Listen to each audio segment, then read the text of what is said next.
Sir, we're approaching a podcast.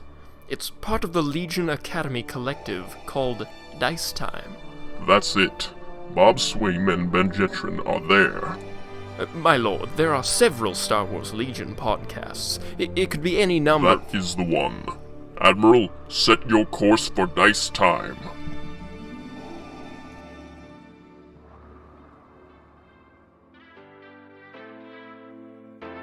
Hello everybody, welcome to Dice Time. I'm your host, Ben Jetron, and with me is our other host, Bob Swaim. How's it going, people? We're going to be talking some Star Wars Legion today. This is our first official episode, and it's titled Ladies' Night, because it's going to be the best episode yet, so you can stop listening after that. Crap, I shouldn't have said that. Oh well, anyway. Dang it. Dude, we talked about that. Up so fast. Anyway, so, we're actually mostly going to be covering a couple things today. We're going to go back in time, back before all 2020 fell apart, back in February, which was already falling apart, but before it really went downhill.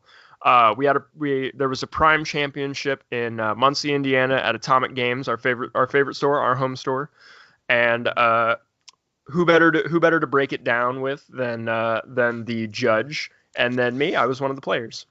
So who better to break it down than the two people who like to call it their home store? There we go. So we had 20 players at this turnout. We had I'm not going to list everybody, but off the top of my head, we had Paul Watson was there, Chris Kerr was there, my friend Kenton and his friend Daniel showed up as well. They're from Indiana as well. They're nearby. We got some local people. That was cool. Locals. My roommate Jared was also there. That was his first actual Star Wars Legion event, and he had a blast. Brad Moore was there. He actually won down in Indy. Before that, the one that was, I think it was in January. He actually got his ticket from there, but he came and played at ours.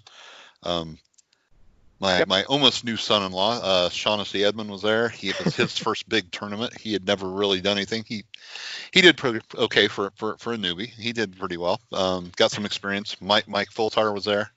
Yep. We've almost named everybody on accident. Yeah, I think so. I think that's about it. Yeah, at least all our friends got plugs. There you go. Yeah, there you go.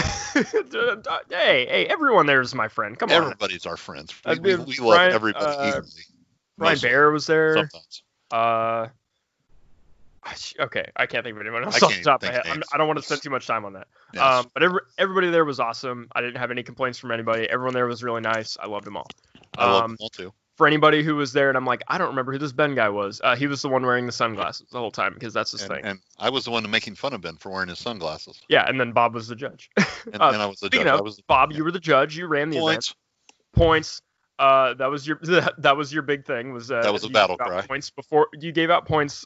That was the battle cry, yeah. You gave out points before the event even started. The score was 27. It went to Chris Kerr. Thank you, Chris, for making a great day. It was a lot of fun. Chris was actually involved in the only time I had to give out points, for real. There was only 1 point given, and it wasn't a big deal. We'll go over that in a little bit here. I just want to start. Yeah, go ahead. Tell us about how one goes about organizing, running a prime and judging it. Just take us on a tale. It is a very big mess, to tell you the truth. I love it when we get a prime. It's a very great honor to get them. We've gotten 2 so far, and I'm sure when it comes back around and this virus crap is over, we'll be getting another one. FFG likes the way we run them. We get good turnouts, like he said. We had 20 at the second one. I think it was 22 or 23, because I know we were running around worrying about tables, because I was at a concert the night before, and they were setting up tables, and they actually called me during the concert and said they didn't have enough stuff for all the tables. I told them I would call them back when they were done. It was a Killer Queen concert. It was awesome. But like I said, it's an honor to actually get that. My journey started just after the game started, and they asked me to start running games at the store, like I said last time. We got the prime. We got it all set up. Setting up tables is amazingly fun, trying to figure out and make them fair and even. I'm a themed guy, so my tables have a lot of themes to them, which works pretty much in tournament play. Sometimes it's got to tweak a little bit, but I had a staff that was helping me, some local guys that do a lot of stuff. The first one was a little bit rocky to get it going, but there's a lot to do. Like I said, tables, reservations, judge calls, and And the most important thing is handing out points to people when they mess up. So that was a great call. Like I said, Or when they don't. Or when they don't, yeah, you just cattle prod them, get a little bit humor. I try to make the thing fun. People pay a lot of money. They drive a long way. They're there to win, but there can only be really one winner. So, you kind of got to make it fun for everybody else. We handed out some good prizes and some good stuff. Slade likes to go, and it's like, I think it was $20 to get in, and then for $5 more, he goes and gets pizza. So everybody gets a couple slices of pizza, a pop, a bag of chips, and a cookie. Out of every event that I've been to, that has been one of the best things about doing that. Yeah, you just it sucks $5 on. You get a headache when you're trying to play. You can't concentrate. Yes, $5 on, and you get a slice of pizza, a bag of chips, a little bit of like a candy or dessert cake or something like that, and then a soda. All that for $5. It's just like, don't even bother going anywhere else. It's just going to be there for you, ready for you for $5. That's less than you pay for lunch anywhere else.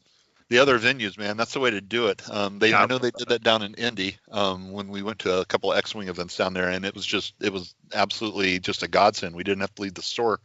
Like I said, we had about 22, 23 players at the first one. The second one, we had 20. Great people at both of them. No major fights. There were some judge questions, but I found with some questionable judges. Yeah, and just one big one. Just one kind of looks like Rex. Looks like Fat Rex. But they it was really good. I was learning to judge. It's the first major events that I'd ever ran. I found that you carry your judge book with you and all the rule books. You also, I have to give a big shout out to Brendan France and to LJ Pena. Congratulations on the baby, LJ. That's awesome. They just had a baby, not a couple 3 days ago, or a couple last week, I think it was actually. Dating the episode, Bob. Yeah. But Brendan was amazingly cool. I could text him and he would answer me within 2 or 3 minutes every time. He actually is where I learned to judge and why I wanted to be a judge. And same with LJ. But like I said, there's just a lot of calls. The only problem that we had was that the second one, somebody brought a piece that was illegal. And I'm not going to go into real details about it or mention names, but they basically brought a piece that wasn't legal yet. They caught it in the second round. Oh, it wasn't released yet. Yeah, it wasn't released yet. That's it was like two days, before being released. We basically had no bearing on the game. We did assign a point just because it was the right thing to do. The guy didn't mess up anymore, and I really didn't want to assign the point, but I had to do something to show that we don't play around. Yeah. But other than that, it's been a great thing to do. It's been really, really fun. We don't play around where it counts, and we play around too much where it doesn't count. Exactly. The first event that we ran was won by Paul Watson. He's we call him local guys, but they're from Fort Wayne. They're about 70 miles up the road, but they come down and play every once in a while. We had guys from Fort Wayne a couple last week. So he's basically, I always call him my brother from a different store because we played Rebels at the time. Great player and a great person. The second one, we'll go into detail here in a little bit. Because I'm going to walk through the battle report, but yeah, he's going to do the battle reports and give you a taste of what it was like. As a side note, one of my guys, Brad Moore, he won the Indy Prime, like I said, a couple of weeks before that one, so he got his tickets. So at the end of it, I'll basically go over some of that stuff real quick. And like I said, I had to thank Brendan and those guys because they actually helped me out. That's pretty much judging. It's the biggest thing I can tell you to you guys out there judging is get somebody that knows what they're doing, follow them around. If you've got a good one, they'll teach you how to do it. And I'm teaching a couple of guys now at my store. I've got one guy that's I call him like I would be at a level 1. He's my level 2 guy. He knows how to do it. I would let him run a monthly game. I don't know if I'd let him run a prime by himself. And then I've got a third guy in training that I let him do calls, and I make sure that he makes sure that they're right. So he gets the joy of carrying the rule book around at the monthly events because he doesn't know the rules off the top of his head. Find somebody if you want to do it. It does actually get into some of your play time. That's the only thing that I have found is I don't get to play as much because I have to do rules. If there's not an even amount of players, I'm the guy that has to set out. But it's really worth it because you get to bring people into the game. You get to see the game. You get to shape the game. Sometimes, some of the uppers will ask you, what do you think about this rule or what do you think about that rule? And it's nice to have your opinion listened to and maybe pulled into the game a little bit. But it's a really good feeling when you see those new guys come in and they thank you. That was the biggest honor at the end of both of the primes. It was just like when you watch a baseball game and everybody shakes everybody's hand. We were handing out the prizes, and as people came to get their prizes, they stopped and they shook my hand and said, "Hey, great event." And like I said, I didn't get to play or anything, but that was an honor to me that those guys thought enough to say, "Hey, great event. We'll be back." Mm-hmm. Yeah. That's pretty much judging in a nutshell. I mean, be kind to those guys. I mean, they're giving up their time to play. Yeah. They give up a lot of time to organize the stuff. They get those tables all set up. They spend some money. I know we ended up buying 6 or 8 actual tables for the last prime that we had because we didn't have enough space for what we had come in for people. Yeah. So that and terrain and all kinds of stuff. I got to mention a couple of guys are down in Indy that help us out. They bring terrain, and I am terrible with names, but I'll make sure I get your names written down for the next podcast. We kind of did this one on the fly, and I wasn't real prepared. BS. We've had we've been wanting to do this forever, Bob. I don't want to say this is on the fly, BS. Well, this episode was because I didn't have notes for it. I had notes for the other one, but that's your fault. Brian Bear and I think Mark Evans was the guy's name from down in India. Like I said, I'm terrible with names. You guys know who you are. They make wonderful tables, and I know they brought down 6 or 8 tables for the last prime. So that was awesome. Those were really great too. Yeah, we ended up buying a couple of them. So we have those at the store. We'll be using those, and then every year we get people, hey, can I bring a table? And we bring it down. We make sure that's good to go, and we put it out there if we can. So. Or get pictures of it beforehand or something. Exactly. Just check it out. All right. Well, Bob, let me ask you, what advice would you give to, say, a new player or even a more seasoned player, who they have a ruling and they're like, oh, this is so I just need to do this, and then their opponent says like, oh no, it would be done like this, and they're not really sure if that's correct, but the other guy seems super sure, but he's still like, maybe I want to call a judge. Never be afraid to call advice? a judge. What advice would you give that person? First, try to work it out. I always tell people at the beginning of our games, I always go through the rules. I said, we're here to have fun. We're not here to fight. We're not here to scream and yell. Atomic has a good size room. It's not a huge, gigantic Gen Con room or any of that stuff. So I always tell them, I said, try to work it out for yourself. If you can do it by talking through it and it makes sense, go with it. Secondly, roll off if you really, but if you're both very adamant about it and you don't want to go further in the game without it, call your judge. Put your hand up and say judge. You don't have to scream. You don't have to have a bullhorn or anything. Usually, if you're Gen Con, you do Adepticon, because that's a big playing field. But like Atomic, we've got a place for probably 30 or 40 players, and it's a good size room, and everybody will. If somebody at the table hears judge, they'll pass it down the line. I'm an old guy. I'm deaf. Too much rock and roll and too many shotgun shells without any ear protection. So every once in a while, I'll have to be told a couple times, hey, you got a judge call down there. But it's good that's where the secondary judges come in handy, because sometimes they'll grab it if they're next door to the table. But don't be afraid to ask. We're there to have fun. There's no reason to start a fight. It's a game. It's little plastic men. Have fun first. That's my first rule. It's have fun. If you can't have fun, call the judge. And don't fight with the judge. If the judge says you're in the wrong, then you're in the wrong. Even if you know you're in the right and the judge says you're wrong, you're in the wrong. And half the fun of that is after the game, you go look it up, or the judge has called Brendan France or LJ or whoever to prove that he's wrong. The judge has to have the I'm just going to say it, the balls to say I was wrong. I apologize. Yep. And because we can't be all right all the time, and they're going to do the best they can. That's why I always carry my rule book with me. And I'll always, if I don't know for sure, I will call somebody else and say, hey, I've called Paul Watson before. I've called Joe DePinto, and asked them their opinions on some stuff after the game. And sometimes I'm right, sometimes I'm wrong. We're just human.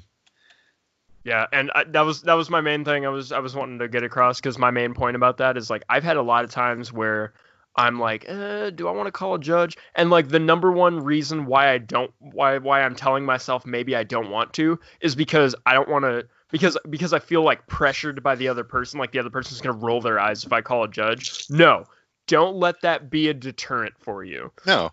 If anything, your main deterrent should be, I don't want to take this much time out of the game. And that's a reasonable concern, but if it's a rule that you think you're right on and it's going to change like the outcome of your game, 150% call that judge. That's what they're there for, and that's exactly what. Yeah, and that's exactly like and so 9 times out of 10, it's going to be really crucial and really important moment for you where you feel like I need to call this judge. And my big thing is that happens. I'll tell them I'm going to stop the clock for them, and I will make sure that I give them ever how much time we have to spend on this, because not all rulings are cut and dry. Sometimes you have to look at stuff up. Sometimes if you ask a question of one of the higher judges, it takes them a couple minutes to get back to you. I always try to make sure that I build that much time back into their game because they shouldn't be penalized because they want a judge call. They shouldn't lose 5 minutes, 10 minutes out of their game just because we had to wait for somebody to answer it. Don't worry too much about judge calls during like casual events. Yeah, casual events. That being said, I last week when we played at Atomic Games, I did 2 judge calls at least, one in each game. One of them was a rules thing that I wasn't sure about because I hadn't been playing for a little bit and I wanted to make sure. But the second one was actually a fun little one. It was does Dooku get to scatter if he blanks all of his dice on his lightning? And because the answer is yes. Yes, he does. And the answer is actually yes. Because I was playing Rebels and somebody had Dooku and they rolled the lightning attack on him and he missed every single dice. They all 5 blanked. And it was just like, does he still get scattered? And I was like, I don't know. Let's find out. My big thing is I usually take I'll say it, and if they're still looking at me like, "Are you sure?" I'll take the rule book over and I'll show them the paragraph in the book and hand them the book. That way they don't go home and go, "Well, that judge wasn't on my side," or he likes my opponent better than he liked me and he screwed me over on purpose. You can't, you give them the book, they see it in the book. There's no doubt in their mind, either player, that the judge's call was right. And I make mistakes. That's why I always carry the book around. And if I can't 100% say it, I always find the passage in the book. We had to do that the other night with objective tokens. I knew that you dropped the objective tokens if you got panicked. Yep.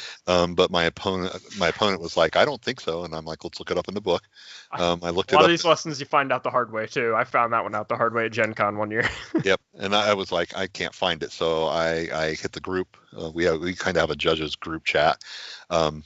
So I hit that, and they never did answer it. So I let the guy have it. I'm like, okay, you can carry it. Go ahead. And if we find out it's wrong, and I ended up killing the guy that carried the box anyway, so it didn't really matter.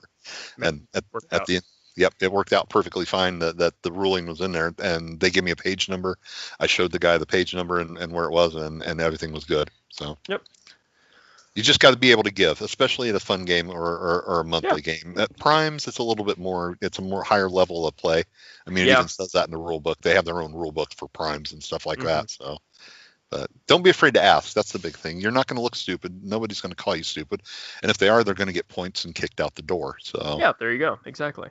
Nobody, never let anybody pressure you or call you stupid for doing a job. No bullies in this game. No bullies in this community. We'll make sure of it. Yeah, we don't allow it. You give Bob and I that bully's address and his name, and we'll take care of it. Yeah, sure. Yeah, if you're buying the plane ticket, there we go. Yeah, exactly. We'll Jay and Silent Bob it. We'll just fly to their house and ask them if their name is this on the list, and then beat them up on their porch. We're actually Ben and Not So Silent Bob. There you go. But that's exactly it. Ben and Not So Silent Bob. Anyway, well, that's all I got on judging and primes and stuff. They're great. If like I said, I had a guy, he'd been played 6 games and he came to a prime and he didn't do great. I mean, you can't after 6 games. There's too many nuances, and you're playing with the higher tier play. But he said, man, that was the funnest thing he ever did. He got his butt kicked, 6 ways till Tuesday. Yep. But he had fun. He learned a lot of stuff. The guys in the community, at least here in Chicago and stuff, are really willing to learn or to teach the new players because they want to grow the game. And that's the way we grow the game. We bring new people in and we teach them. I probably brought 6 people in since we've started, just at our store alone. And made so many friends I can't count them, but I try to bring new people in all the time, and that's what you got to strive for, else the game dies. And and that was Jared's first event, my roommate Jared's first event as well, and that was his 3rd, 4th, and 5th games ever playing Empire, and the list that he had for it. And he had a blast. He was just like, I'm coming back for the next one. He's a new player, and these are the higher tier players. So yeah, he got his butt kicked as well. But I mean, That's expected of a new player. You gotta go through the ringer before you really get the hang of what you're doing. And he was like, I still had a blast. I'm coming back to the next one. It's just that's fun. You can have fun. Yep. So let's go ahead and we'll move on here to the next section here, which this is the part of the show where Bob shuts up and Ben does his talk. Well, no, I want Bob input too. No, I'll give you some Bob input, but you get to lead this part. Okay. Well, I'm gonna be teaching everybody my favorite archetype in the game right now. I ran a list for this prime and long before that is called Ladies' Night. Now, what is Ladies' Night, you might ask? I'm sure a lot of you can guess, but in case you're not sure, let me explain. Simply put, it is Leia Organa, Jyn Erso, and Sabine Wren. If you couldn't tell, I'm a sucker for the ladies. People usually walk up to the table, watch me put those three down, and they either just like chuckle or they're just like, okay, sure. And I'll go into more detail on how to make really efficient use of these characters later on. But first, let me explain my version of it, and I'll walk through the battle reports of the Prime. But mostly, now I've been running these characters as like my competitive list ever since Sabine came out, because Sabine was the third one. And when Sabine was announced, I was like, could I make a list of Leia, Jyn, and Sabine, and then like fold in everything else and just watch it go, and just like call it Ladies' Night and just watch it go? And I'm not gonna say like I'm the maybe the first person to think of that. I did think of it as soon as Sabine came out, but usually when I bring the idea up to people, they're just like, oh, I've thought about that. And some people are like, no, I've never thought about that before. But some people are like, yeah, sure, I've thought about the idea. And it's actually pretty effective once you figure out how to use everybody in there and you get all the right pieces in play. And we have, let me see, my version of the list here is 799 points. It's 11 activations. It is Leia Organa with Esteemed Leader, Jyn Erso with Duck and Cover and her A180. It is Sabine Wren with Endurance, Emergency Stims, and the Dark Saber. There are 2 ATR2s with rotary blasters on both. There are 2 Rebel strike teams, the sniper strike teams with snipers, on each of them.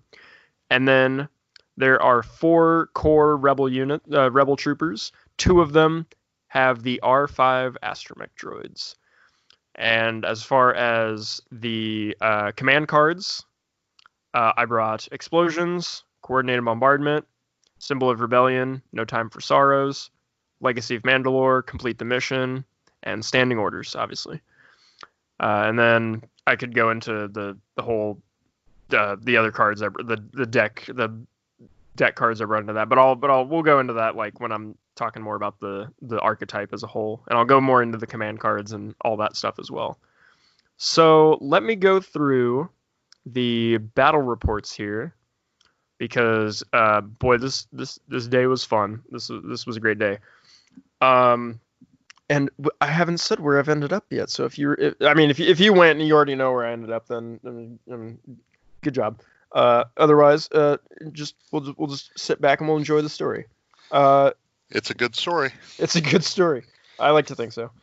So game 1 was actually against my friend Kenton, his friend Daniel. So I knew Kenton. He's going to IU. I don't know if he's still going to IU right now, but he was going to IU at the time, and we actually, him and I actually had the first LAN party not TTS. Well, yeah, TTS, but it was what's the tournament called? We're recording, so my mind's going blank. Gosh. No. Why does the record button make me forget things? Because we don't have notes for this. At least I don't. I have notes, just not when I start thinking of things. Oh well, the Imperial Invader League. Invader League. There we are. Jeez, wow. God, even last episode we were like, what's the name of what before they were called Prime Championships? Rally Point Qualifier. Yeah, we couldn't think about it at all. And then as soon as we stopped recording, like 5 minutes later, we were like, Rally Point Qualifier.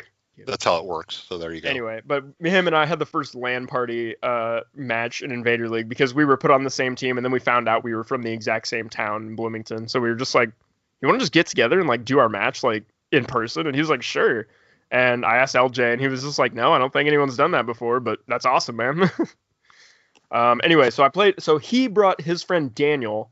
He's from Lafayette, I think, and he came up. I think this was his first event, if I remember right. It's been months since. It sounds then, right. So I don't remember, but anyway, I was blue player, and we played on this table. Boy, this table. It was indoor. Bob, for your reference, I was going to say, did you say indoor? Yeah. The one with the trees and everything. I wish I could like just post a picture with this podcast, but let me audio paint it for you. It's got 3 big trees in the middle of it and one big platform, like a Ewok village platform between all 3 of them. And then it had a spiral staircase on one side and bushes everywhere and a couple low buildings. And I heard that map eventually had to get tweaked, but when I looked at that map, I was like, you know what would be my ideal game for my list would be to play on this map and to play the Recover the Supplies. So let me tell you, game 1, I played that map and we played Recover the Supplies. Because oh boy, that was great. I got exactly what I wanted game 1. We got that map. Recover the Supplies was the objective. Major offensive was the deployment, and clear conditions was the conditions.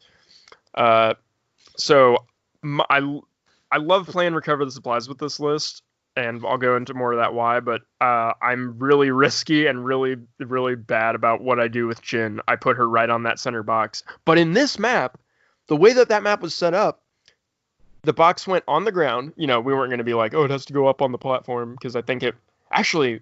It would have been totally unfair. There's a gap in the middle of them. There's platforms, but they're like little bridges. And so the center of the map actually doesn't have an above platform on it. So it was going on the bottom, but it went behind a bush. But because I was blue player, I picked the side where it went on the bush. There was a bush between my opponent and the center box, but there was not between me and the box. So I put Jin behind it. So Jin is now on the box, infiltrated on the box, has that bush as cover, and she was going to be able to get out like no problem. I was like, I've done this a million times. There's no way that Jin's not going to get out of this. So turn 1, Jin goes on the center. She ducks behind the trees and bushes and stuff in the center and hides. She takes a couple stormtrooper shots, and I move Sabine along the bottom to get to her to get to the other side. For round 2. Oh crap, I didn't even say what my opponent was running. He was running he had a Empire list. I remember he had Stormtroopers, he had E-Webs, he had Death Troopers. Who was his commander? Was it Veers? It was either Veers or Krennic. God, I feel so stupid now. I didn't actually write that down. Oh man, I feel dumb. But Daniel was an awesome player, man. He did a really good job. He did a number on me on that map. But anyway, we went through. Sabine last first into turn 2. Turn 2, Sabine drops explosions and kills, E-Webs and suppresses the Death Troopers that are around him because he kind of like balled them up together to like camp that center objective. He had a couple Stormtroopers going off to each side to get like the boxes, and those were taken care of. I actually think a Scout Trooper unit took out one of those boxes and grabbed those. But then I had the center one, and the other 2 objectives were easy for me to grab. And Sabine went through and dropped the explosions on that turn 2 on the E-Web, killed the E-Web, suppressed Death Troopers, and then with the move, because I did arm, and then it detonated them off the free speed 1 move, and then with my speed 3 move as my second action, I jumped her up onto those platforms, and she was able to get up there. Because when I was placing the boxes, I put one of them up there on my side, knowing that Sabine was the only one who was really going to be able to get up there and go get it. So I was like, Sabine's plan is she's going to go over there, she's going to bomb, and then she's going to jump up on the platforms and go get that box. And somebody, let me interject here. Somebody later on in the games we're playing that table got pulled. It won't be back because of that very action. Because somebody came to me and said, "Man, that's really not fair to everybody if you ain't got jump jets." And I'm like, "Okay, well we'll take that into consideration and look at it." The thing that we found is if you had to go up the ladder, not the ladder, but the walkway, it would take you 4 rounds to get to the top. I found that out during the game. Yeah, because I was doing the math. I was like, dude, if anyone's gonna come up and try to go for Sabine, it's gonna take you like 4 turns to get up that staircase. And I mean, I was using that obviously as a tactic because that was exactly the game. But I hate doing stuff dirty. But I was like, man, this is a tournament. I gotta take advantage as I can. I gotta play my best game. You've got to play your best at those. That would have been a regular point. I would have probably, after the second round, torn that board down. But we didn't use it, I don't think, after your round. No, it was after round 2. I remember someone played it round 2, and then that was when when everything came up. And then I think round 3, it didn't come back. I know that we were having problems with the computer. That was something I missed in my judging talk. We actually had to do a lot of this stuff by hand. The pairings and figuring out MOV and stuff like that because our computer went down. The people that actually knew how to use the software in the computer were down in Indy at another event running something for the store owner. He owns another business. So props to Mike, who was helping me out. He sat down and did a lot of the math and stuff and figured that out. And we messed up one of them and we caught it before we actually started the game. And we moved some people around. And one of the guys that was actually supposed to play on that board thanked me. Because he said there's no way. Yeah, because he was like, I don't want to play on this table. That was Paul Watson. He's actually like, dude, thank you for moving me off there because I would have gotten killed. I had nothing to get up there. Yep. And his opponent had jump jets or something to get up there. I forget who he was playing, but that table that was one of our okay. Well, somebody brought it. They said they play tested it and it worked well, and we trusted them, which was fine. I mean, that happens. We just need to do our due diligence, and so that way, I'm probably gonna have all the boards the night before or the weekend before, and get them all set up and play test them to make sure that they're within regs. That's the only one we had that was that way, and it looked really cool. I think a lot of people were. I really want to see more tables like that one, but. I want to, maybe lower the elevation a little bit so it's a little more. Your judge has to play test it and look at it, and you've got to have. There's a certain way to do tables for tournaments and a certain way to do them for fun. I'd let that play all day in the fun tournament. I wouldn't care. For sure. But for a prime when there's a ticket to Worlds on the line, and when sudden death is on the line, you have to be a little bit more thorough. Which was it was only my second tournament. I had some big tournament players there, and they didn't catch it either. So, it's lesson learned, and we know next time that we have a prime, we're going to take the tables. We're going to play them all out. We play tested most of them, but that one got brought up the night before and set up, and the guy was an experienced table maker, so I just trusted him on his word that it worked, and he said that he had never had anybody say anything about it. So, you live and learn. I think it's not a bad table. It just needs some tweaking, and plus, I think we're going to be able to start moving back to tables like that.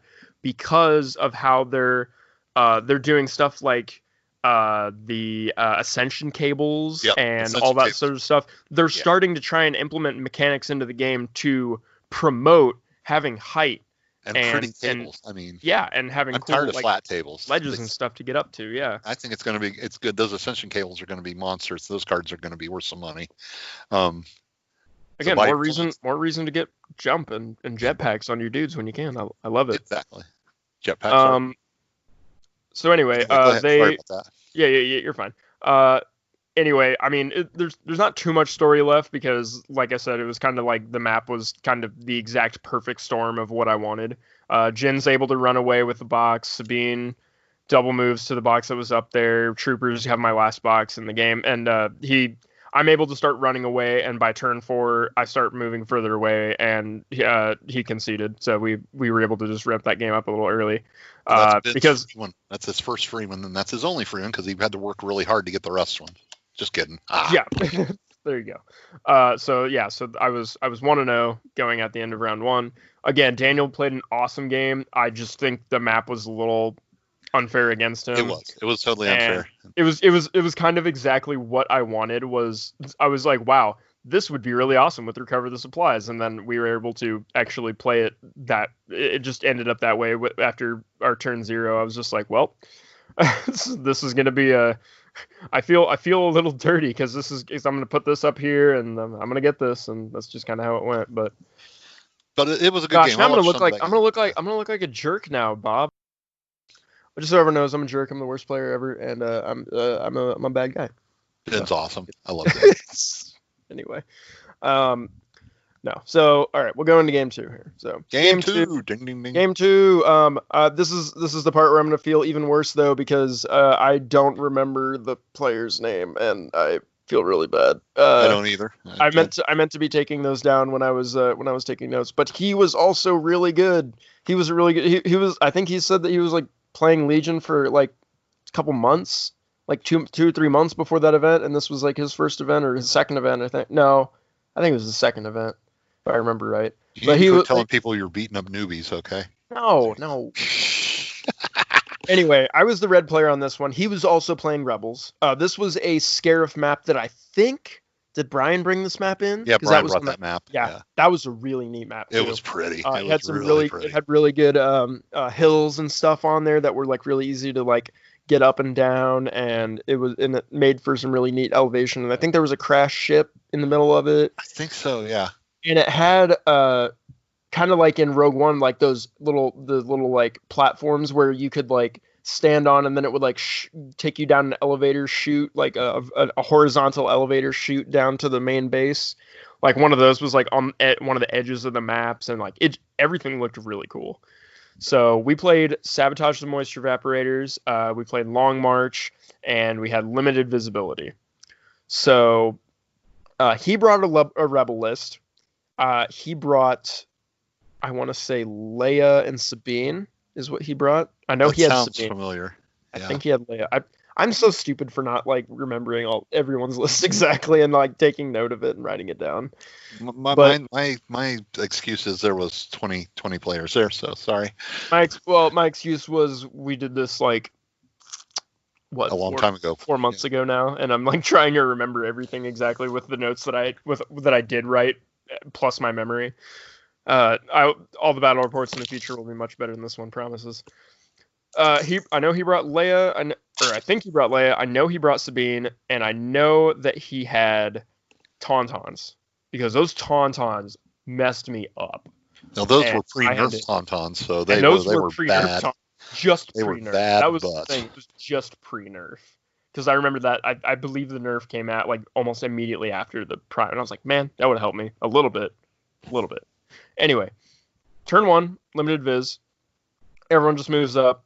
He had I know he had snipers as well because those will come into play. Everyone moves up.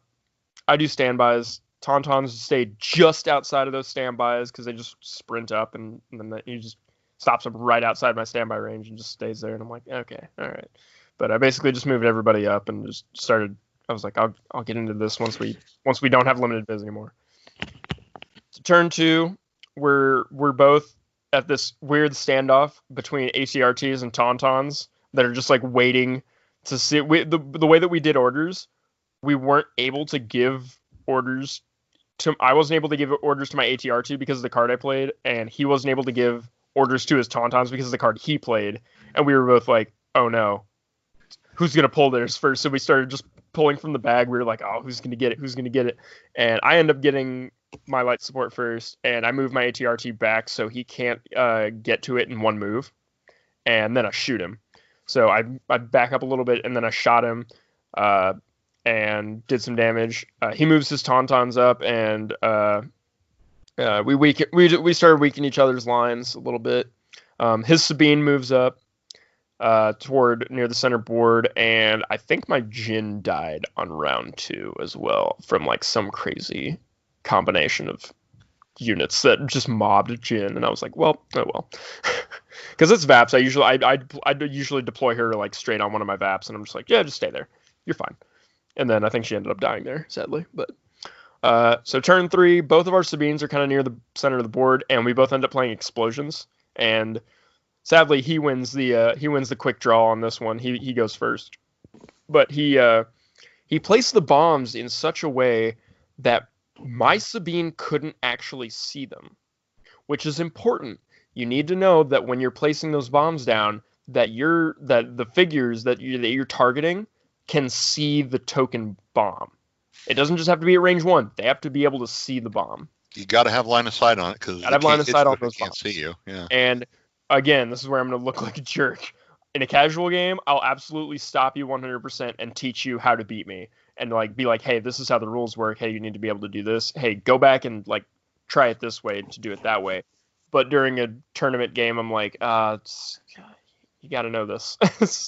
You've been playing for a couple months, and I know I mean, I've been playing since the game came out, and I still get tripped up on stuff. So Can I stop you for a second? yeah, you can. Remember Gen Con? Remember Leia first round with limited visibility. Yeah, no, I mean, Bob did it to me. I couldn't say anything. I'm sitting there like kind of, holding my breath. I'm like, he's your buddy, you should tell him. But we're at a major tournament. He's not going to learn if I don't let him get burned. So he's all excited. He's like, Leia's going to throw the heat down on you. And I'm like, and it fizzles like a pop that doesn't have any seltzer in it. And he's like, why? And I'm like, because it's limited visibility. You can't shoot me. Sorry. And you're like, oh man, dang it, shoot, crap. And I said, you learn something? He goes, yeah, not do that again. And I'm like, very good, then my job is done. Exactly. But, that's the best way to teach a new player is don't let them do what they're all excited to do, and then they remember that. So go on. Sorry. I wouldn't say like that, but that's definitely how I learn, at least, and that's my preferred method of learning. That's how most people learn. Pain is a great teacher. It's just wow, I messed that up, and sadly, I learned most of those during tournaments. Like at Gen Con or something, it's like I'll learn most of those lessons, and like the RPQ we had and everything. It's like I'll learn those lessons the hard way at an event. It's usually I never get to learn things at a casual night. I always have to learn at an event, and I'm like, dang it. That's because you don't remember them because nobody hurt you. They yeah, tell exactly. You what you did wrong. I like to learn that way, so because that's for sure been how I learn the lesson the fastest. Scars remind you. Anyway, exactly. Anyway, so he placed them in such a way that my Sabine couldn't see them. And it does suppress and kill a bunch of my troopers, and it weakened my Leia because Leia was in range. And then my Sabine jumped down from that the center ship that was there and explosion his Tauntauns and his Sabine, and got some pretty good damage in on there. So turn 4 and 5, we continue just swapping shots back and forth. He's got snipers that we had a sniper war going on because we were both in range 5. We continue just going back and forth, and then by turn 5, we're both pretty worn down, and we both have almost nobody left. He puts my Sabine on stims. She jumps forward and kills some rebel troopers before she just croaks and bleh. And we realize that no matter how we move this out, it's going to pretty much go down to points. And he conceded because he knew that the points were not going to work in his favor. He was like, "You've killed these Tauntauns. You've killed my Sabine. You've killed." He was basically like, "It's. I know how these points are going to go. Let's just call it there." So anyway, game 3. So I'm going 2-0 right now into this, and boy howdy, I'm just going to be straight up right now. I'm pretty sure every event that I've went to before this point, I've gone 0-3. I think I went 1-2. No, I was very, very proud of you that day. That was like a high point. And I was like, I walked in and I told Bob and I told my roommates and everything. I was like, my goal today is to go 2-1, just to break my old record of going to events and going 0-3 or 1-2. I was like, my goal today is to go 2-1. So by game 2, I had achieved that because I was 2-0. And I was like, okay, my achievement is now met. I'm not gonna be like, I'm gonna go all the way. I was like, I'm not aiming that high. I'm like, I'm just gonna aim to keep doing my best and just see where it goes out. So game 3 comes along, and I'm playing Brian. Is it Bear? Is that how you pronounce his last name? Brian Bear. Yeah. Yeah. He's an awesome dude. Really? He brought like we said earlier, he brought most of those tables that we played with. Great table builder. Awesome. Great, we ended up buying table 2 builder, of his tables awesome off dude. them. Yeah. And a great player, because I remember he brought that was on the so I was red player. That was on the Cochin district industrial lava. Yeah. That was in the very corner, the opposite corner of the Endor table. Yep. And So that we're one up was in- really cool. So there's a lot of like cranes and industrial stuff and barrels and stuff all around, and that was a really neat map. We played intercept the transmissions, major offensive, and clear conditions. And now this game was awesome because he brought Luke Sabine, and then Sabs, like a whole bunch of sabotage strike teams, like 3 sabotage strike teams, I think. I don't think he had any snipers. And then he had a land speeder. And it was That's just right. it was a one of the few wild people- list, and I was loving it. And he had also gone 2-0 up to that point. And I was like, dude, this is going to be an awesome game, because we were both like looking at the other person's list and being like, that's crazy. You went 2-0 with this? This is going to be great. We're going to have a blast. And yeah, so it was like, I think the land speeder had like 1 gun upgrade to it, but it didn't really do much else. And I think, I feel like Sabine was it. No, I don't think he brought anybody like in it. I don't think he put anybody in it necessarily. At the No, start it was just of the game. out there to run around and pot Yep. shot stuff. I think it was just there to like pot shot. harasser. Yeah, harasser. Yeah, exactly. That was exactly what I was gonna say. So okay, so turn 1, I set up Leia in such a way during deployment that she can see Luke and and his snipers, or not his snipers, some of his strike teams and some of his The troopers. saboteurs and stuff. Yeah, because he set everybody up in this like neat little line. It looked like an Empire line. Like he had everybody rank and file and next to each other, and I was just like, wow, this is really organized for for Rebel turnout. But all right. And I set Leia in such a way where she could see like pretty much down that line. And I played coordinated bombardment round 1, and so I put early damage in on some of his troopers, and I actually got early damage on Luke, which like turn 1 activation 1 damage on Luke. Mwah, awesome. Snipers also got to shoot at Luke, and they got a wound through before.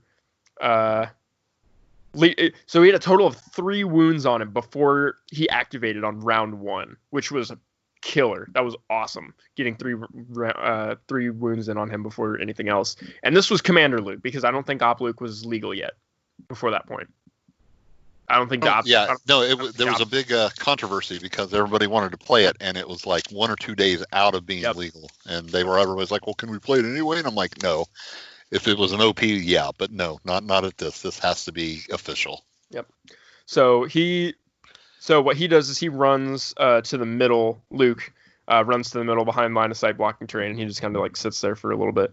And I shuffle everybody around, and I advance Sabine up to set up a huge explosions play, because he set up his whole army all next to each other, and his sabs and everybody. And I was just like, oh, this is gonna be good explosions right here. And I think he knew that I was planning that, because turn 2 came along and I played explosions and he played Son of Skywalker, and he won the roll, sadly. So he locked up Sabine before Sabine could move and get away, and swung twice. But yeah, Sabine stayed tough. This was the tournament, and specifically the game where my Sabine was like, I'm gonna make up for that last year at Gen Con where I blanked 6 red defense, the best save in the game, where I blanked 6 of those dice and died in 1 shot. I'm going to make up for that in this game. And I went, all right, Sabine, let's do it. And she nailed a bunch of those saves, and she took a little bit of damage, but not much. And she swung back, and I think she did a wound. And the RTs that I moved up shot at the troopers that he had and some of the sabs, and made them have to rethink a lot of their movements. And he started placing mines on the center objective. And so by the end of round 2, which is a scoring round on intercept, score was 2-1, and Brian had the 2. We each had our back cap, and then he had the center cap. So it was 2-1. Turn 3, we both end up playing Legacy of Mandalore. My Sabine swings at his Luke and pretty much whiffs. So he leaves Luke for later. He's like, I'll get to Luke. He's in melee now. He's fine. So while he's activating other stuff, I see an opportunity, and I'm like, this is so goofy and so stupid, but I'm going to do it because it might pay off. And every single time I have that thought, That's a rebel brain right there. That's how rebels should play. Anytime anyone thinks that, actually for any faction really, but it just seems to pay off in rebels because it misfits their play style. But anytime someone's like, this seems like a really stupid idea, but it might pay off, so I'm gonna do it. I always encourage people to do it because it's like, those are the most fun games of Legion. Is when you're like, this seems really stupid, but I think I'm gonna try it. And I've won games doing those stupid things. I've lost games too doing those stupid things, but that's how you have the most fun. It's the force at work. It's the force at work. So I'm like, I'm gonna try this. So one of my ATRTs, instead of shooting at one of his troopers, I had the opportunity and I just walked him up right by Luke and got him into melee and kicked him. I was like, I'm just gonna walk into Luke and I'm just gonna kick him. And I actually rolled the crits and killed him. Just right there. His Luke went out before he swung back at Sabine by RT foot. And he was just like, I can't believe that happened. I was like, you know what? Me either. I just tried it. His Sabine takes shots as well, but she's fine. She's ducking behind cover and everything.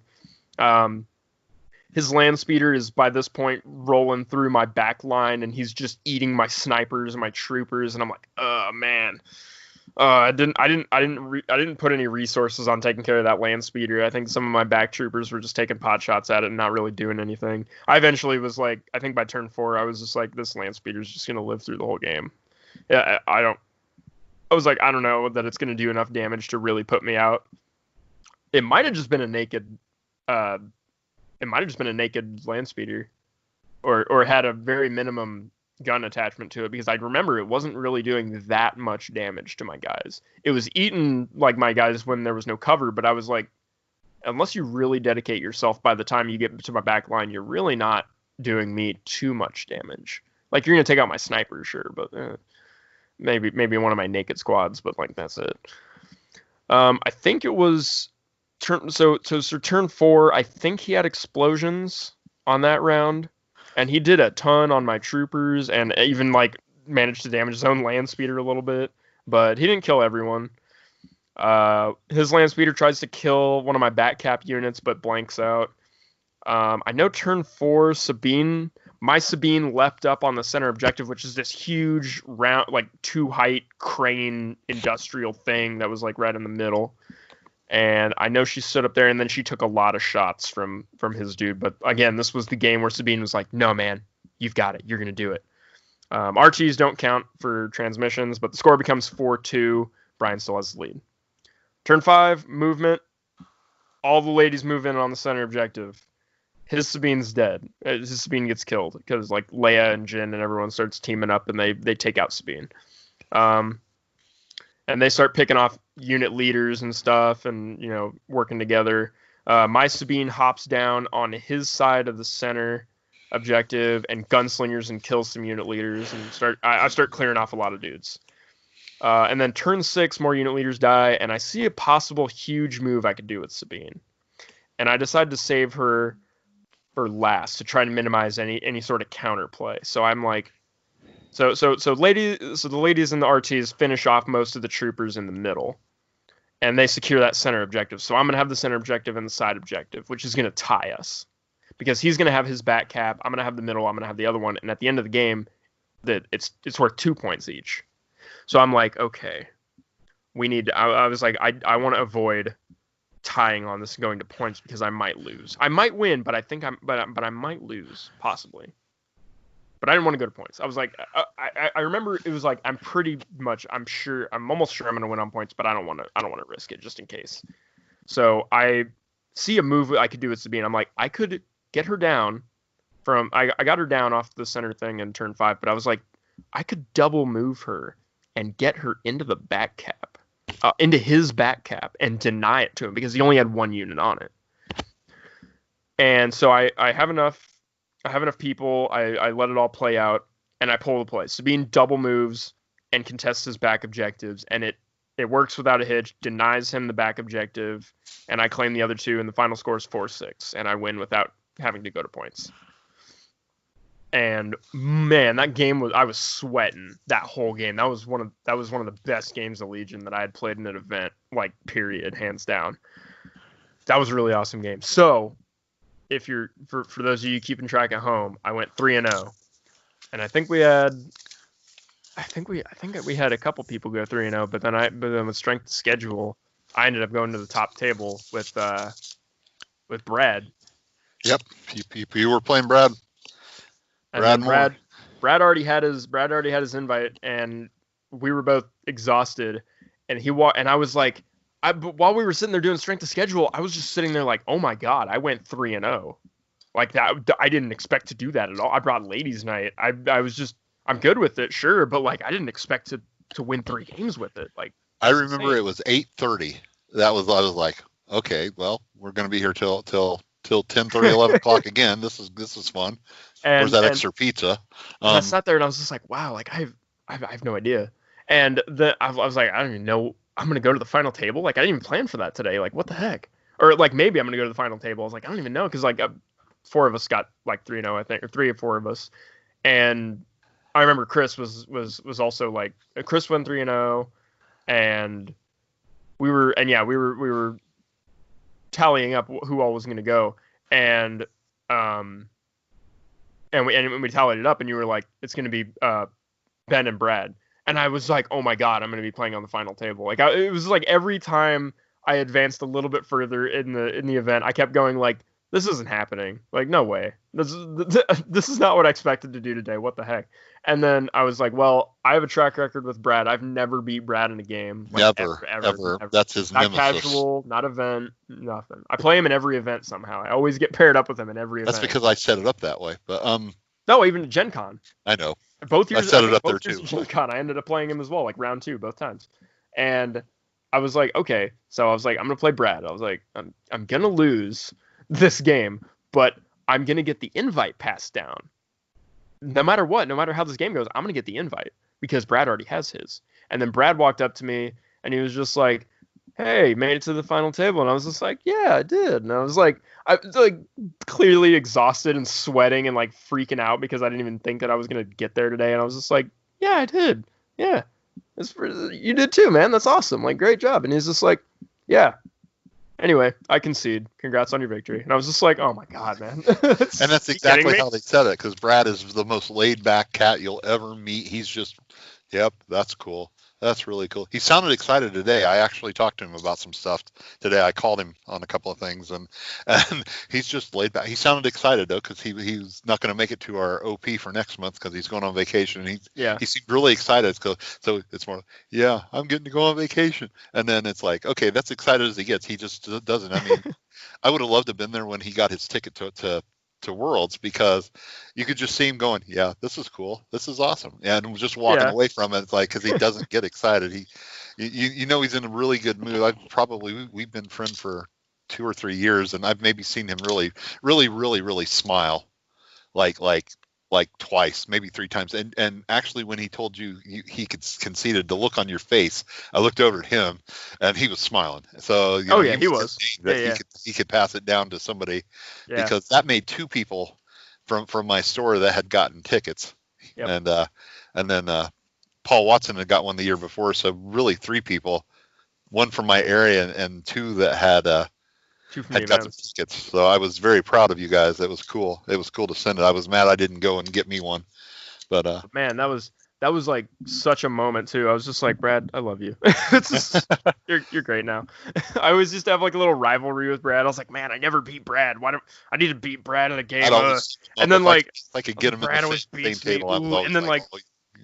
Yeah, and then he just came up and he was just like, yeah, I concede. Like, and then he was talking to me. He was like, hey, if you want to go this year, like when we're making hotel plan, obviously it didn't happen, but he was just like, if you want to go this year, we're making hotel plans and everything, just let me know. And I was just like, I remember like in that moment, like any toxicness I had about like Brad beating me in every single game ever, and that I was like, I couldn't beat him or anything, like all that immediately washed away. I was like, Brad's such a nice dude. He is. He's a good guy. He's a real good. He's a math teacher, so he's good with the numbers. He can look at a table and figure out the odds very quickly in his head, which I'm not. That's where I'm a luck player. You know, I'll win by luck every time, or I'll lose by luck. Man, he just looks at the table and goes, "Oh, the odds of me rolling out of that's going to be bad. I'm going to back up." You know, he won't take the shot, and if he doesn't have the numbers in his head to fix it, he's an incredible player. Really, really, really good. On the record, I never didn't like Brad. Let me say that. No, on the no, record, no, I never didn't like there was Brad. no I animosity just used to between them. have, I just used to like get frustrated that I couldn't He beat was. him He was under frustrated any a lot about it. circumstance. Every time Brad would just whoop him. To be And, fair, I still haven't in a fair and proper game. I still haven't because we haven't met since then. yeah, no, because he's. I just have one on record against him because he conceded, but that's it. Silly. I don't count that. That's not a win. No, that's a concede. So yeah, you still have a track record with him, which I plan on putting you guys together next game. You guys are at the same place. Anyway, But I can tell you right now that okay. when Ben won it, that was a great honor getting to hand him his ticket and his winning prizes. That made my evening because I know Paul. We have a good time with Paul, but Paul's won stuff like that before. This was Ben's first time. I've watched Ben play. Ever since he's been coming to my store, and he's always does really good. He's always the underdog, and he always gets beat. No offense, but I did. You always get beat up on, and it was an honor to see you win. You won at my tournament, your first major thing that you'll always remember. You won at one of my tournaments, so that made it extra special. Oh, yeah. And I got to hand you your ticket. I got to sign your ticket. Yep. So that was just as much as your win as it was mine, because I'm like, this is cool. Because when we were standing there, somebody's like, you going to sign a ticket or are you going to make Slade do it, or what are you going to do? I'm like, Slade's not here, so I'm going to, and I wouldn't let Slade do it anyway. this is my honor. This is my tournament. Yeah, so. yeah. And I mean, everybody come up and shook your hand and everything, and then they came by and shook mine because we were kind of standing there at the door when everybody was getting ready to leave, and everybody had a good time. Everybody was happy you won it. It was like I said, it was really cool to watch you win it, and I was really proud of you. And then you said you were going to go this year, and I said, well, that's cool because Brad's going this year. You'll go next year, so Brad will go next year. Yeah. Brad will go to the one after. I don't know. I mean, I'm probably going to end up going to whenever they reschedule it. Yeah. Because I just wasn't able to go this year because it was getting too close. It was going to be the next month, and I'm like, I didn't plan that I was going to be going, so I don't have the money set aside. Like, I don't have all those plans set up. We were all mad because it got canceled, but B, they were running such a big tournament that you couldn't go up there, because the first year we went up and played in the last chance qualifier, and that's what I was going to do this year. I was going to go get my ticket there because I think they were giving like 30 tickets away. Yep. And then Brendan came out and said we can't do it because we've got 200 or 300 people that have won tickets at these primes. Yep. And we can't. And I'm like, well, crap, that ruins it for me getting to play in that. So we were going to go up, and then they said they couldn't even run, the side events because they had so many players for the prime. They took up all their table space that Adepticon would give them. Yep. That they were going to run Saturday, but they were only going to run like 6 or 8 games, and that was going to be it. And I wasn't going to go all the way to Chicago and spend that money to play 6 or 8 games when I could go to my local store and do the same thing. And it just went downhill from there. Yeah, and it just kind of went down from here, and then the virus gods decide, well, let's throw this at them and see what happens, and then all the other crap. And I think it's good that they canceled it, though, just as a public safety thing. I think no matter what you believe about the virus or all the stuff and who's responsible for it, I mean, I think it was a responsible decision to cancel it. That and Gen Con. I mean, Gen Con's my big jam. I love that's Gen mine. Con. Yeah, I was hoping like maybe Gen Con sounded like it was gonna stick around. Like it was like, I mean, it'll be after summer. Yeah, and then it just like we're fine. Yeah, and it's like I was thinking they're gonna move Worlds to Gen Con. Because I would love it if they bring Worlds to Gen Con, because Gen Con is like, it's the tabletop convention. It's like, and it's so big, you get people coming in from all over the world. I mean, Adepticon is the same way too, but like, Gen Con is so awesome. And I was just like, I would love to do Worlds at Gen Con. And I was like, that's where they need to move it. And then, Gen Con gets canceled. I'm like, there's no Worlds. I think it's all in the better interest of everybody. Keep them safe, keep everybody good. I don't know what's Bob, we've already been talking for over an hour. We need to move on. Yep, let's move. We need to move. You've been talking over an hour. I've just been kind of. Hey, you started. Yeah, I'm gonna chalk you up. You're a host. I know. Thank you. All right. All right. So real quick, let's go. I'm gonna break down the Ladies' Night archetype, because a lot of people always ask me, like how to play the list, what you should bring, what you shouldn't bring, what you should have, what you should do with what you got. And so let's take a dive into the Ladies' Night archetype. So the most common question I get about this list is other than why on earth, is what command cards do you bring with this? So the easiest way I can answer that, and it's going to seem like a cop-out answer, but it depends. At first it'll sound like a cop-out answer. It depends who you are, your play style, and what pieces of the list you really want to shine. So for me, for example, I love Sabine. Sabine is my favorite rebel unit in the game right now. I like to give her lots of support and make the big plays with her, and then let my core units and my other characters shine depending on like what the objective is. So for that reason, all 3 of my Sabine cards are present. So Explosion, Symbol of Rebellion, and Legacy of Mandalore are all there. Now you could probably cut Symbol if you don't think you'll use it, but I tend to use it in tricky ways. I like to use it to keep suppression on my opponent, or keep suppression going on my unit, or secret option number 3, give Sabine a free recover during the middle of the game if you can use it. I would argue that Jin's 3-pip, Complete the Mission, is a must. It is such an amazing rebel card. It's won me so many games, and I've lost count of how many binds it's gotten me out of. I couldn't ever see cutting it. If I'm ever bringing Jin, Complete the Mission is going in stapled 100%. And then Leia's 2-pip is extremely useful, the movement, and her 1-pip actually super helped me out too. So I used to run Sabotage Communications because I love running that with Sabine, because it gives her I can give the order to her, and then it messes up my opponent's orders if they're not doing like their 1-pip or something that turn.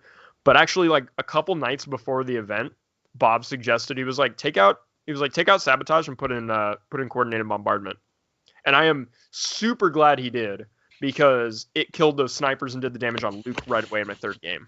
That's always a good one if you remember not to use it on the vision card. But yeah, that's an amazing card. You get two reds 3 times, and well, it's not a lot. It's line of sight. Yeah, it's enough to put some suppression on them at very least, because you're going to hit at least one of them. Yep. So and that'll slow them down, and plus they see that, they see you're playing Leia, so they're assuming you're going to play it anyway. I like to throw it in like maybe 2nd round, keep her back in the background, because they expect it 1st round, so they hide their stuff. Well, 2nd round comes and they're like, oh well, maybe he doesn't have it in his hand because he'd have played it if he had. So they'll move out, and then you go, oh, by the way, in 3rd round you drop that thing on them, and they just go, oh crap, and you put some pain to them. Put some suppression on them. I like to be able to play Coordinated Bombardment later when I can, but sometimes my opponent deploys in such a way, or I can see such an opportunity that sometimes I'm like, I got to play it round 1. Because what I like to do is, and I'll go into more in this later, is I like to last first Sabine from round 1 to a round 2 explosions play. Yep. But I'll get into that in a second. So let's go through all of these 3. All 3 of our lovely ladies first, and just kind of briefly touch on what each of them does in my list. So we'll start with Leia. I run Leia with Esteemed Leader and pretty much nothing else, because her job is simple. She sits in the back, she supports the troops, she gives a courage bubble, she inspires, she dodges, and she can shoot decently well in anything that's coming up the flank. Otherwise, I don't really need to rush her forward that much. That might depend based on like how my opponent's playing or where they move their stuff or the map. But in general, that's her goal. Pretty much for me, is keep her back, make her a courage bubble, give her inspire, dodges, all that good stuff. Support the troops. Esteemed Leader to keep her a little bit alive, because she's going to be next to the troops the whole time in case my opponent's like really gunning to kill Leia. But otherwise, whatever. And then so let's go. All right, let's talk about Sabine, because she is also fairly straightforward, at least how I play her. Like I said, I kept my Sabine out because she's my big playmaker. I love her. First and foremost, I gotta say endurance. Now, people are arguing that new card, the one that gives you a tactical, or not tactical. It's a offensive push. Well, yeah, offensive push. Some people are arguing that, but what's the one that they just showed off? That was the it's a 2-point training that you can spend dodges for crits. Yeah, situational awareness. Yeah, situational awareness. So that's pretty hot. That's going to be a pretty hot one to put on Sabine, but I'm still going to put endurance on there, because she really needs that endurance, because it's arguably the most important upgrade on her, in my opinion, because it comes into play for me every game. She would say, she would basically always run up and get suppression on her because my opponent's starting to shoot her, and we need to keep that suppression down on her. So that always comes into play for me. Emergency sims should go on your big playmaker, whoever that is. In my case, it's Sabine. Yep. And back in the previous version of this list, I also used to have it on Jin, but that was before the points changed and it started to get too expensive. I think Jin is your grabber, and then basically, as long as she can get that thing to Sabine, and then she dies. I think.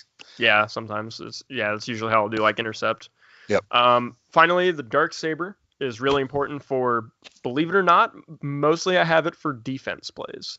So the Dark Saber is my answer for fast incoming lightsaber users, and Sabine becomes the first line of defense against them. They can't avoid her because she's so fast, and she can wear them down before they get where they're going, or she can just outright stop them herself because she's strong enough to do that. I very commonly will give Sabine orders on turn 1 and 2, like I said earlier, to set up for an explosions play if my opponent has deployed in such a way that allows me to do that. And then from then on, she becomes this opportunistic unit that can do any number of things that I need to, depending on what I need. She can dive into more troopers and pick people off, or she can play objective, or she can play defense for the rest of the army. She's your muscle in those final rounds. She's your no, you're not going there. I'm going to punch you in the face, or I'm going to cut you down, or I'm going to gunslinger you and your buddies. Exactly. Okay, and then let's talk about Jin real quick. So Jin, on the other hand, she's opportunistic from the start.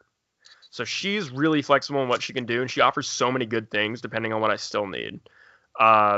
She starts with Infiltrate. I like to utilize this to place her somewhere on the board. I think she would end up after 1 or 2 moves just to save on action economy.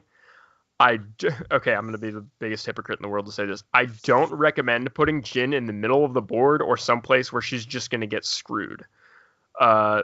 Because you can really mess up Infiltrate. Like when Jin and Pathfinders first came out, almost everyone tried them, and then almost everyone trashed them because of their first couple experiences with it. But that's because you don't really get how Infiltrate works. You're like, I'm going to deep strike them just as far as I can, just to get in your face, and like that's not a smart thing to do with her. No.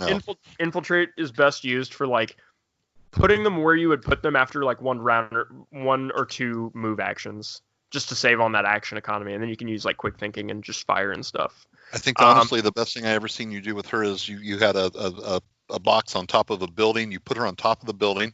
You got shot up really bad. You jumped off the building. You dropped the box. You died the next round. Sabine grabbed it and ran it all the way to the backfield. It was just a beautiful play.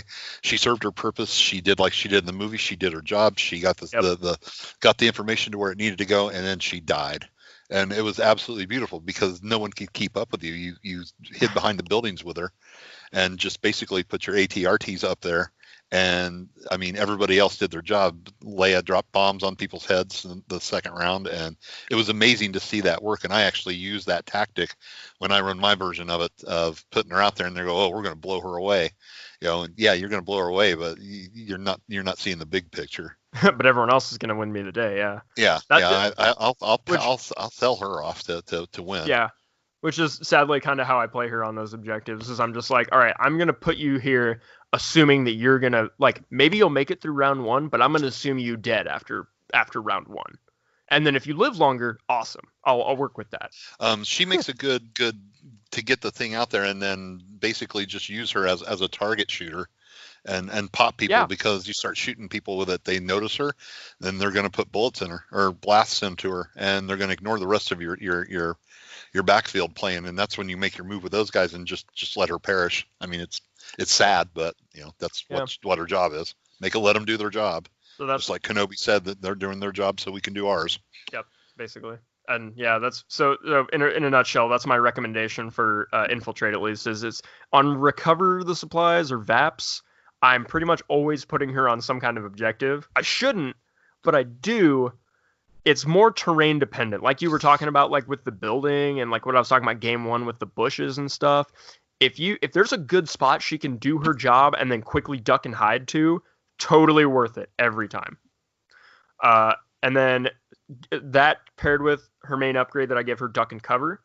The first time she gets shot at, you're just going to give her that suppression, and then hopefully that can buffer that first volley that she's going to get. After that first shot, you're Danger Sense 2. And you can she arguably was built for that. Yeah, and you can arguably do that with the second volley if you need to, and put her at Danger Sense 3 before you roll. But then you're going to be at 4 after that shot, and it's going to really start stacking up really fast. So I don't like to do that necessarily too much because I don't want to bog her down to where she can't even do anything afterward. I always want her to have those 2 actions because that endurance works good to clear that out Yeah. if you do want to play ballsy, but I don't like playing ballsy like that. Like she's got a job to do. Let her do it and then let her get ended. I'm usually pretty happy with. I found a way to get Sabine to get Jin to where the endurance isn't going to bog her down and I don't need endurance. Because usually I can just pull stuff off of her, or I can just choose not to at the end of the round. So I usually like to play her on the lower side of the equation, and then I end up getting 1 or 2 more, and I can just pull it off at the end of the round, and then it's fine. So now her A180 is the other tool that I like to bring because it's that range 3, Pierce 1, Surge Crit, and that's really nice, and I like to deploy her with that. It's just a baby sniper rifle. It's awesome. It's a baby sniper rifle, and it's really great. I haven't run the list yet with the new pistol that Cassian and K2 offer, but I remember looking at it and I was like, there might be a place for this in my list. I'd have to cut something obviously because I'm already at $7.99, but it might be worth playing with because that's a pretty nasty looking gun. If she's close enough to the enemies or the objective if she has time to swap to her pistol, I say go for it. But her rifle will pretty much get whatever job you need done, more or less. It does the work. I've never switched it over on her. I've never seen a reason that it's going to do any more. I've done it if it's just like I'm on the center of the I'm not moving. I could quick thinking, but I think I'm just going to switch to A180 and just give me 2 reds instead of 2 blacks. Because I'm pretty sure she's just going to sit here and pistol shot the rest of the game. I'll just be like, sure, recover, switch it over to the pistol, and pop. And it's pretty good. But if you're like, I'd rather just have the aims. I would just rather do aim black, white shots. I'm like, yeah, go for it then. Like that's good too. I don't think there's a wrong answer there. I just wouldn't say it's not worth switching over to the pistol if you think you've got time. So the other things I have in the list are, 2 ATRTs with rotary blasters. Those are really great platforms for bringing cover and doing damage. They are those surge crit 5 black monsters that I'm like, yes, do it. Bring all the damage in, crit all the damage on, and just lay waste. You can get them up on cover. Really, the one who taught me how to use them is Paul Watson, because he whooped me with a triple RT list at the RPQ the year prior.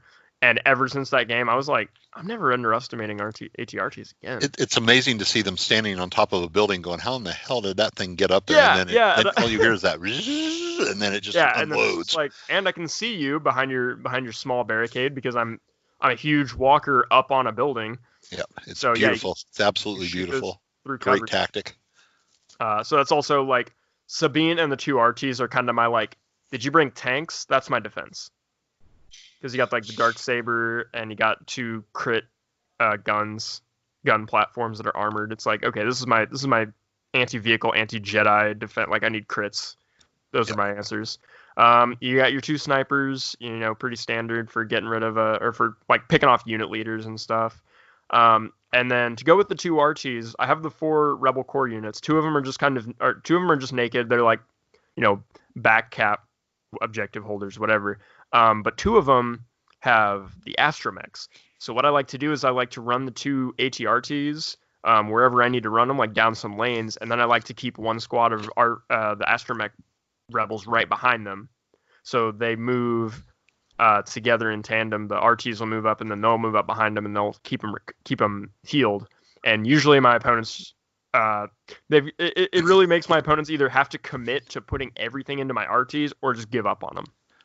And I'm good both ways because if that was another Paul Watson trick that he taught. That was awesome. Yep. Yeah, agreed. Watching him play that army was amazingly good for both of us playing Ladies Night because it my version has 2 ATRTs in it and like yours, and that's where I started using those droids to at least fix 2 points. 2 points is better than nothing.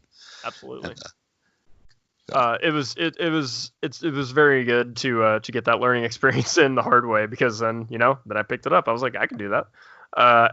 So the astromechs have been real. That's what I was saying. I'm good either way. If you want to commit everything into shooting at my ATRTs and take them off the board, awesome, go for it, because that's just going to leave my 3 playmaker character models that's going to leave them to do what they need to do. Or are you going to just ignore the ATRTs and go for the characters or the troopers or something? I'm also like, fine, go ahead and do it that way. You're leaving my ATRTs, which are my 5 black dice crit monsters that are just going to be gunning you down the whole time.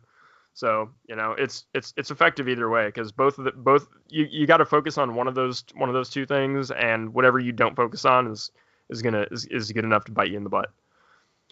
So, I think that's it for what I wanted to talk about. I kind of wanted to touch on the battle cards to bring, but I was gonna talk about it with just the cards that are out, but now Vital Assets is like out / not out / out. I don't have it yet, but I've played a couple of things with it. I think I'll have to edit this out if I was wrong, but I think Sean was talking about wanting me to write an article for Ladies' Night and put that up for Legion Academy. Definitely. So I might still do that, because I thought I was going to get everything out in this podcast, but I don't know if I'm going to. I touched on the most important stuff. Anyway, like how to play them each, what you should take on each of them, and kind of like where to place them, where I like to place them, and where I like to go. I think maybe I'll write the article and I'll touch on the battle cards as well. The battle cards, we need to touch on the new ones too, because there's that one that lets you bring your artillery and stuff in really close. Yep. So I think that would be really good with Ladies' Night with the RTs, because I know it works really good with tanks. I was watching guys Saturdays that were using it with the droid tanks, and it'll mess your world up. But I think it'll work good for those. There's also a version of the list that I've thought about, which cuts out 1 Rebel Trooper and 1 astromech droid, and brings in R2. But I still haven't thought about it all the way yet. R2 is amazing. We'll have to get into him so much next time. He works great with the Republic. Like I said, he basically has a carrier, like a car carrier for your drink on the back of my tank. He saved my tank so many times. That 4 points he can throw out. It's just freaking amazing, and you put 3PO with him, and just bug the crap out of one of your units, and get the extra bonus things, and that share on the tokens is great with them guys. A lot of people don't like it because it gives you that stress, but it's 1 stress. Who cares? I find I end up putting it on themselves. Yeah. It works on them too if you want to do. I'm not a big secret mission guy yet. I haven't dicked around with it too much, so you'll love it. If you love it as much as I love it, we're going to be in business. Yeah. I just like using him to repair stuff, man. That four extra things, and his extra stuff in 3PO to me are great with my troops. I mean, you can throw them out there. You can get your dodges out there. You can do all kinds of fun stuff. All right, Bob. I think we've gone on long enough. Do you have anything else to add, though? Nope. I think we're good, man. Good to talk to everybody. Hopefully we're doing what we need to do to keep this thing going. I think it sounds good. But all right. Yeah. Well, until next time, everybody. I hope you had a dice time with us today. Go out and make today even better. Yep. Everybody be good, and we'll talk to you next time. Go out and get some games in.